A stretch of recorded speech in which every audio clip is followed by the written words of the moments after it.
except rather briefly on a few special holidays. William Law was named as clergyman, who wrote in the early 18th century his best-known book.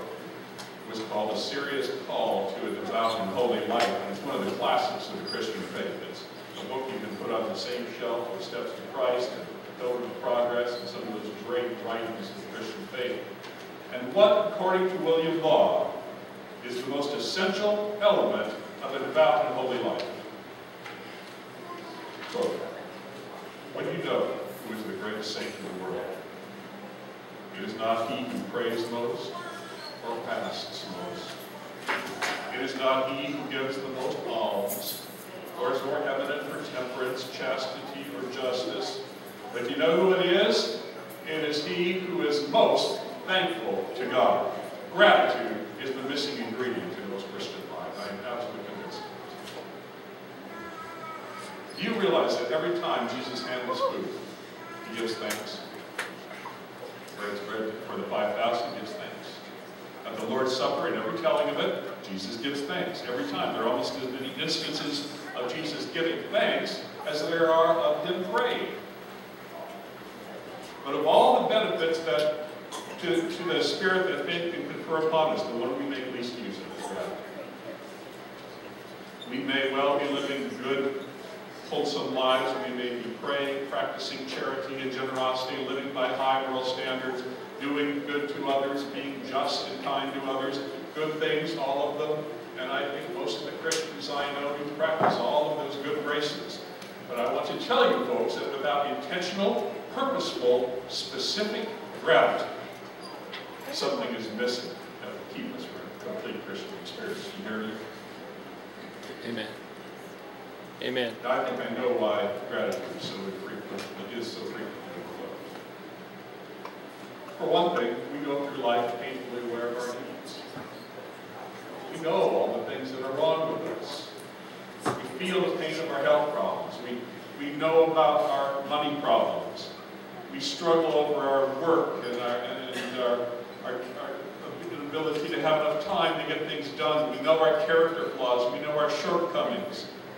And furthermore, our Christian faith makes us constantly aware of them. So it's no surprise that when we kneel down to pray, we say, "Oh Lord, I need a whole list of things. I need this and I need that. And you got to give me more of this. And you got to help me over here. And you got to work on me in this part of my life." So we kneel down and we ask the Lord for all of the things we need. We know our needs so well. They affect us so intimately.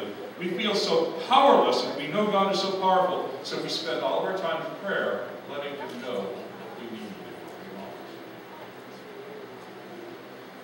Another reason, I think, is that people don't realize the power gratitude has. Gratitude is tremendously powerful.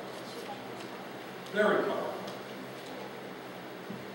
If you didn't know anything about bread, and somebody walked up to you and said, "It had a little tiny little bit of this beige powder in your hand," and said, "Okay, this stuff right here, this makes the difference between good edible bread and something you're going to have to throw in rubbish bin." That little bit of stuff. Yeah, it's not powerful. Gratitude is a lot more powerful than these people think.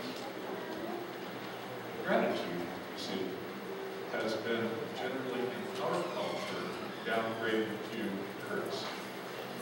But courtesy is nice. I like courtesy. To most people, courtesy is outward polish, not inner conviction. I'm talking about gratitude that is an inner conviction, that is within you and works in you and strengthens you. Now, polite people say thank you. You know, it doesn't really have to say a whole lot, just a courtesy. Thank you, as we say it to one another, is a nice touch. But you have to admit that most of the time it's just a word market transaction. You go away from the clerk who's helped you just to make a purchase, find a shirt that's in your side, and say thank you. Do you really mean deep, abiding gratitude? That's just a way of saying, okay, put up with you now. Move on. I'm talking about powerful gratitude, real, deep gratitude. And I want to say there are many people who live lives of frustration because we never intentionally exercise the discipline of searching our lives for blessings. And when we find them, feeling grateful, contemplating gratitude to God for all He's done for us. Okay, I have 4 lessons for you. 4 lessons this morning. Lesson number 1. Gratitude prevents our taking our blessings for granted. Gratitude keeps us from taking our blessings for granted. I heard once of a couple who had given a sizable contribution to their church in honor of their son who had been killed serving in the military.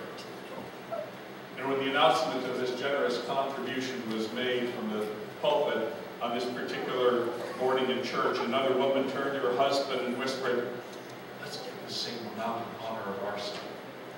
The husband looked at her. He said, "What are you talking about? Our son isn't killed." He said, "That's just the point." It's so easy to let the blessings slide by. You move on from one thing to the next thing. One goal to the next goal, one problem to solving the next problem, we completely forget the blessings. How rarely we look back and take account of all the ways that we blessed us. Years ago, I was talking to a school principal over lunch one day. And he sighed and he said, "I'm tired." I said, "Loren, I'm just tired." I said, "Why?" He said, "It's just that everyone has a complaint. It just seems like all I get are a list of complaints. Everybody has something that they're unhappy with, something to grumble about. And just this week I got a dozen letters and calls from complaining parents." I said, "Well, but surely some people are happy with the school." He said, "Yes." He said, "You know what? I think almost everyone is happy with the school. But those people I don't hear from. I only hear from the people who are unhappy when they think something's wrong." And anyone who works with people will tell you the same thing. Jesus got the proportion about right when he said, "Were there not 10 cleansed, where are the 9? 1 in 10 people is as grateful for what God has done as they are enthusiastic about presenting their needs and their problems to the Lord. So the blessings slide by. So regardless are we of our blessings that we even fail to enjoy our own achievements. A friend of mine is an extraordinary musician. And I said to him once, every time he gets up to play, he's so blessed. And I said, "Wow, it must be so wonderful to have that talent. It must be so satisfying to be able to get up and perform like that." And he said, "Well, you know what? I rarely think about it, except to feel critical of what I've done." And I thought, "Well, great. Lord has given you His talent, and all you can notice is where you made mistakes." Here's a parable. This is from the great American preacher, Henry Ward Beecher. "If one should give me a dish of sand and tell me there were particles of iron in it, I might look for them with my eyes and search for them with my clumsy fingers and be unable to detect them. But let me take a magnet and sweep it through, and it now would draw to itself the almost invisible particles by the mere power of attraction." And then he goes on. "The unthankful heart, like my finger in the sand, discovers no mercies. But let the thankful heart sweep through the day, and as the magnet finds the iron, so it will in every hour find some heavenly blessing." Sweep through the day with the magnet of gratitude, and you'll be surprised what you'll find. Now this leads to lesson number 2. Gratitude is the way to see our prayers answered.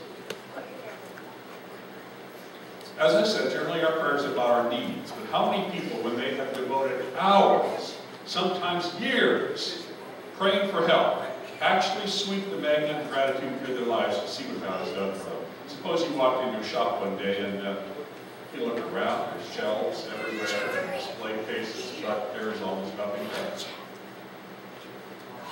And the merchant says, "Can I help you with something?" You say, "Well, yeah, I came in your shop. I'm looking for a turtleneck sweater for my spouse for